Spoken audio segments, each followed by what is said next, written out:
Good evening. ఎలా ఉన్నారు అందరూ? సో, ఈరోజు నాకు ఈవినింగ్ స్వీట్ ఏదన్నా తినాలి అని అనిపించింది. యాక్చువల్లీ నాకు బేసిక్‌గా స్వీట్స్ పెద్ద నచ్చవనమాట. సో, ఓన్లీ హాటే తింటాను. కానీ ఎందుకో స్వీట్ తినాలి అని అనిపించింది.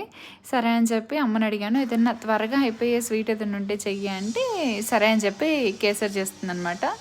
సో, హాయిగా పైన జీడిపప్పులు అయ్యి వేసిచ్చింది. మంచిగా హ్యాపీగా తినేసాను. అండ్ ఈ కేసరిని అప్పుడప్పుడు హ్మ్. ప్రసాదం కింద, నైవేద్యం కింద పెట్టుకోవడానికి చేసేసిద్ది. అప్పటికప్పుడు ఇన్‌స్టంట్‌గా త్వరగా అయిపోయిద్ది గదా! అందుకని చెప్పి చేసిద్దనమాట. సో, ఇంక నేను అడగంగానే ఫస్ట్ దానికి కూడా అదే బ్లింక్ అయింది. ఇంక సరే అని చెప్పి కేసరి చేసేసింది. తినేసాను హాయిగా. చాలామందికి స్వీట్స్ కంటే కూడా హాట్స్ ఎక్కువ నచ్చుతాయి గదా! ఏమో మీలో ఎంతమందికి నాలాగా స్వీట్స్ ఎక్కువ ప్రిఫర్ చేయకుండా హాట్ ఇష్టం, స్వీట్స్ ఎక్కువ తినవాళ్ళెవరు? నాకు కామెంట్ చేయండి. అంతే ఇంక వీడియో. బాయ్. Please subscribe.